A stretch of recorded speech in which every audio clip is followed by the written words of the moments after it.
ઓમ તત્સત પરમાત્માએ સદગુરુ મહારાજ જય. હવે જોઈએ કે માયાના ભેદ. માયા ભેદ અહીં આપણે જોઈએ કે ભેદનો અર્થ જેમ રાજ્યનો બંધારણ હોય એને કાયદા કહેવામાં આવે, જેમ સમાજના બંધારણ હોય એને નિયમો કહેવામાં આવે, એ રીતે અહીં ભેદને બંધારણના સંદર્ભમાં અર્થમાં જણાવવામાં કહેવામાં આવેલ છે. માયાભેદ એટલે માયાનું બંધારણ કેટલા વસ્તુઓથી બનેલું છે એમ. જો કે માયા પોતાના સ્વસ્વરૂપની સ્થિતિએ અભેદ છે. નિરાંત મહારાજ કે માયા અવિનાશી પદ જુઓ એટલે સ્વરૂપની દ્રષ્ટિએ. કબીર સાહેબે પણ કીધું છે કે રામકૃષ્ણ એવા આ જગતમાં કોઈ આયા જ નથી, કારણ કે સત્ય કોઈ દિવસ ભેદવાળું ના હોય, અભેદ હોય અને આવન જાવન ના કરે. સત્ય કહો ક્યાં મૂર્છદ. સત્યને આ વિશ્વમાં આવજા કરવાનો કોઈ હેતુ જ નથી, અર્થ નથી ને કારણે નથી. માટે વચમાં માયા આવજા કરે છે અને સ્વરૂપની દ્રષ્ટિએ એ અભેદ છે. જેમ ગાવકડા થૂરના દૂધમાં સફેદ રંગ હોવા છતાં પણ જુદા જુદા કલરો દેખાય છે, પાણી શ્વેત હોવા છતાં સપ્તધનુષનો પટ્ટો દેખાય છે. એટલે મૂળ સ્થિતિમાં, મૂળ સ્વરૂપમાં કોઈ ભેદ નથી. તેમાં કોઈ પણ પ્રકારનો ભેદ થયેલો જ નથી. જેમ કોઈ પણ કાપડ તેના મૂળ સ્વરૂપમાં તો રૂ જ છે, આ રૂમાં તો કોઈ જ ભેદ નથી, પરંતુ વ્યવહારની દ્રષ્ટિએ તેના જે વસ્ત્રો એટલે કે રંગ, તાણોવાણો કે પટતંતુ અથવા ટકાઉ કે મુલાયમ જેવા વિભાગો છે તે મૂળ સ્વરૂપમાં રૂમાં નથી. તેમ છતાં પણ કાપડના બંધારણમાં, બંધારણીય દ્રષ્ટિથી જ આવા વિભાગો ભિન્ન ભિન્ન ભાસતા હોય છે. એ વિભાગો સિવાય કાપડની અસ્તિ જ નથી, કોઈ જ શક્યતા નથી, કાપડ છે જ નહીં એમ માયાના દ્વૈત એટલે જુદાપણાની દ્રષ્ટિથી જ ભેદ કલ્પવામાં આવેલા છે. જે કલ્પિત ભેદ છે વાસ્તવિકતામાં નથી. આ પ્રમાણે માયાના 24 પ્રકારના ભેદ છે. 1. પ્રકૃતિ એટલે કે 3 ગુણોના સમન્વયવાળી મૂળ પ્રકૃતિ. 7 પ્રકારની વિકૃતિ, પ્રકૃતિ અને વિકૃતિ એટલે કે મહત્ત્વ, અહંકાર અને 5 તન્માત્રાઓ તથા 16 વિકૃતિઓ એટલે કે 10 ઇન્દ્રિયો, મન અને 5 ભૂત વગેરે. આમ આ 24 ભેદવાળી, 24થી બંધાયેલી જે વસ્તુ છે તે માયા જ સમજવી. આ વિશ્વના તમામ લોકાલોક આ 24 ભેદવાળી માયાનું જ કાર્ય છે. એનું મૂળ કારણ પ્રકૃતિ માયા છે. એથી તેને જગતનું મૂળ કારણ મનાય છે. કોઈ ઈશ્વર કરતા નથી બીજો. જો કે તે જગત રચના કરવામાં જાતે તો શક્તિમાન નથી, પરંતુ જેમ સૂર્યની સત્તાથી જ જેના કિરણો પ્રકાશ થઈ બીજાને પ્રકાશિત કરે છે, એમ આવી માયા પણ બીજાની એટલે પરમાત્માની સત્તાથી જ જગતની રચના કરવાને સમર્થ થાય છે. એટલે કે આ માયાથી જ કામ, ક્રોધ, લોભ, મોહ, ભય, વિષાદ, શોક તથા અનન્ય વિકલ્પ જાળ ઉત્પન્ન થાય છે, અગર તો થયો છે. જેમ કરોળિયાની જાળથી જ મચ્છર લોભાય છે અને પછી ગૂંચવાય છે, એમ આવી માયાના મમત્વથી જ જીવ ભરમાય છે, જેને ઇન્દ્રજાળ કહેવામાં આવે છે. ઇન્દ્રિયોના ભાવે જે ઇન્દ્રિયોના ભાવે એવો થાય છે. જેમ આંખના અંજનથી બધું જ કાળું દેખાય છે, એમ માયાના અંજન પ્રભાવથી જ જીવ હું મારું કલ્પે છે અને સુખી દુઃખી થાય છે.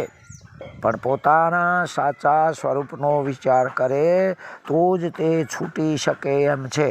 ત્યાં સુધી તેને મોહ થયા વગર રહેતો જ નથી, ચાહે XYZ.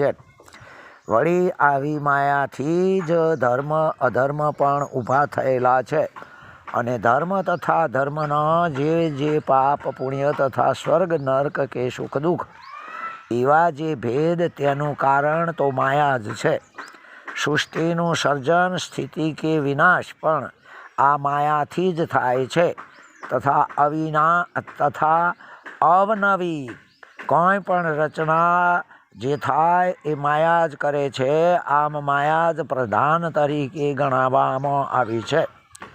જાતિ, આશ્રમ, રાગદ્વેષ, અનેક જાતના ભોગો તથા રોગો, કુમારાવસ્થા, જુવાની, ગળપણ, સંયોગ, વિયોગ, ભોગ, ઉપવાસ, વ્રત, તપ, યજ્ઞાદિક બધું જ માયાથી જ પ્રગટ થાય છે. આ પ્રમાણે આ બધું જ પ્રકૃતિનો વિકાર જ છે. જેમ બ્રહ્મથી પ્રકૃતિ, પ્રકૃતિથી પુરુષ, પુરુષથી મહતત્વ, મહતત્વથી અહંકાર, અહંકારથી જ 3 ગુણ, અને ગુણથી સર્વ કોઈ પણ જે થાય છે તે સર્વ માયા જ છે.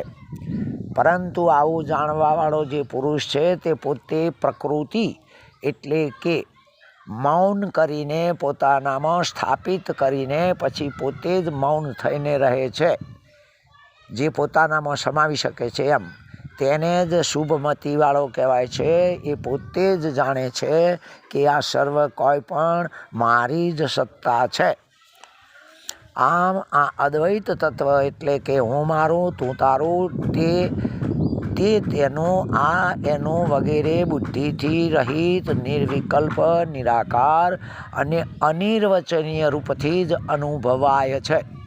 અને જે દ્વૈત માયા છે તે તો મનોવૃત્તિ રૂપ છે. પરમાર્થ સત્ય તો અદ્વૈત જ છે.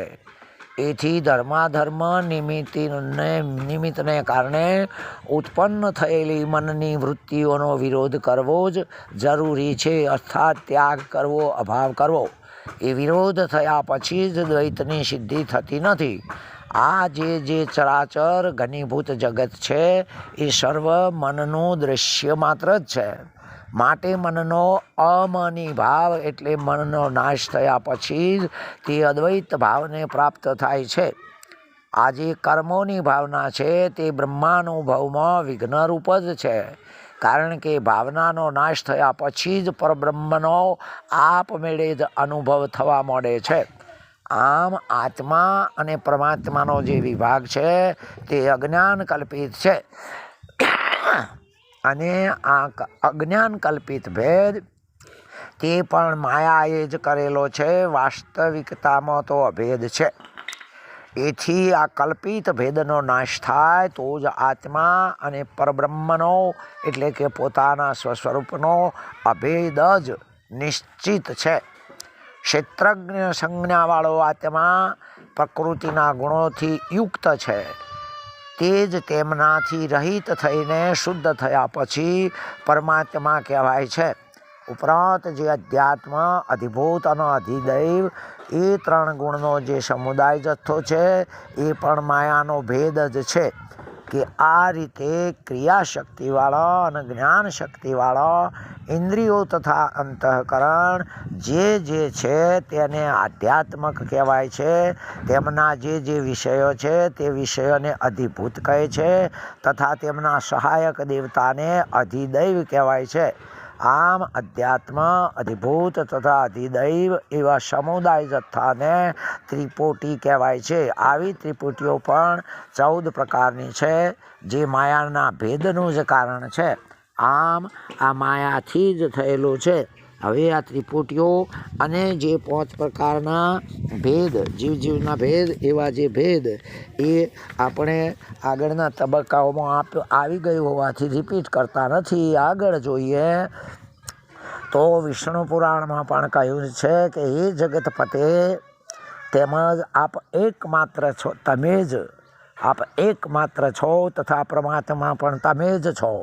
તમારાથી ભિન્ન બીજું કોઈ પણ નથી, જેનાથી આ ચરાચર જગત વ્યાપ્ત છે. એ તમારો જ મહિમા છે. આજે કોઈ પણ મૂર્ત જગત દેખાય છે તે જ્ઞાન આપનું જ રૂપ છે. આ સંયમી માણસો પોતાના બ્રહ્મપૂર્ણ જ્ઞાન અનુસાર જગતને અર્થ સ્વરૂપ જોનારા બુદ્ધિ વિનાના માણસોને મોહરૂપ મહાસાગરમાં જ ભટકવું પડે છે. પરંતુ શુદ્ધ ચિત્તવાળા જ્ઞાનીઓ આ સંપૂર્ણ જગતને પોતે પરમાત્માનું જ્ઞાનમય સ્વરૂપ જ જુએ છે. એટલે કે એ હું જ છું આ રીતે સમજે છે. જેનો આવો દ્રઢ નિશ્ચય છે કે હું તથા આખું જગત જનાર્દન એટલે પરમાત્મા શ્રી હરિ જ અગર તો સદગુરુ જ છે. એમનાથી ભિન્ન કોઈ પણ કાર્ય કારણ વર્ગ જ નથી. એ માણસને પછી સંસારિક રાગ દ્વેષ આદિ દ્વંદ્વ રોગો થતા નથી. જે વાસ્તવમાં અત્યંત નિર્મળ જ્ઞાન સ્વરૂપ પરમાત્મા જ છે તે જ અજ્ઞાન દ્રષ્ટિથી વિભિન્ન એટલે જુદા જુદા પદાર્થોના રૂપમાં પ્રતીત થઈ રહ્યો છે. એ વિશ્વમૂર્તિ ભગવાન જ્ઞાન સ્વરૂપ છે, પદાર્થાકાર નથી. એથી આ પર્વત, સમુદ્ર, પૃથ્વી, વૃક્ષ વગેરે વિભિન્ન પદાર્થોને તમે વિજ્ઞાનનો એક વિલાસ જ છે એમ જાણો. જેમ સમુદ્રમાં પવન વગર લહેરી ઉપડતી જ નથી, એમ અદ્વૈત બ્રહ્મમાં માયા વગર ભેદ થતો જ નથી, જણાતો જ નથી. એમ છતાં કદાપી પણ શક્તિમાન તો નથી જ. આપણા આદિ સંતો તથા ઋષિઓએ પણ જગતના કારણની મીમાંસા કરતી વખતે કાળ સ્વભાવાદી જે લોકમાં જાણીતા કારણો જે છે તેના ઉપર પૂરેપૂરો વિચાર કર્યો, પરંતુ તેમાંનું કોઈ પણ તેમને યથાર્થ સાચું લાગ્યું નહીં તથા જિજ્ઞાસુને શાંતિ આપી શક્યું નહીં. તે તમામ નિષ્ફળ ગયું.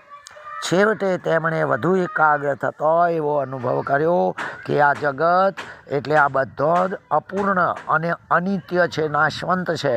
અને પછી નિશ્ચય કર્યો કે ભગવાનની સ્વરૂપભૂત માયા જ આ જગતનું કારણ છે, આ સંસારનું કારણ માયા જ છે. એમ જાણવામાં આવતા એમણે જોયું કે જળ અને ચેતન બે તત્વોથી તેમનો અધિષ્ઠાતા દેવ તો પર છે એટલે જુદો જ છે. જે તેમનો અધિષ્ઠાતા તથા પ્રેરક છે તે જ પોતાની માયા શક્તિથી જગતનું અભિન્ન નિમિત્ત ઉપાદાન કારણ છે. એ જ જગતને ઉત્પન્ન કરે છે. છતાં જગત તેનાથી કોઈ રીતે જુદી વસ્તુ તો નથી. તે આત્મતત્વનો સાક્ષાત્કાર થયા પછી જ જીવ માયાના ચક્રમાંથી મુક્ત થઈ જાય છે, છૂટે છે, સ્વતંત્ર થઈ જાય છે. એ પરમાત્માને બીજે ક્યાંય ખોળવા જવાની જરૂર નથી. એ હંમેશા પ્રાણી માત્રના એટલે આપણા સર્વના અંતઃકરણમાં રહેલો છે. આ અંતરાત્માથી ભિન્ન બીજો કોઈ દેવ જ નથી. તેને જ ભોગતા, ભોગ્ય અને પ્રેરક પણ કહેવામાં આવે છે. આ પ્રમાણે પ્રમાણના ચિંતનપૂર્વક ધ્યાનના અભ્યાસને જ તેના સાક્ષાત્કારનું સાધન બતાવવામાં આવેલું છે. આવું પરમાત્માનું જ્ઞાન થયા પછી જીવ સર્વ પ્રકારના બંધનમાંથી મુક્ત થઈ જાય છે. ઓમ તત્સત. પરમાત્મા સદગુરુ મહારાજની જય. આગળનો માયાનો ભેદ આગળ ભાગ નંબર 2માં જોઈશું. તત્સત. પરમાત્માની જય.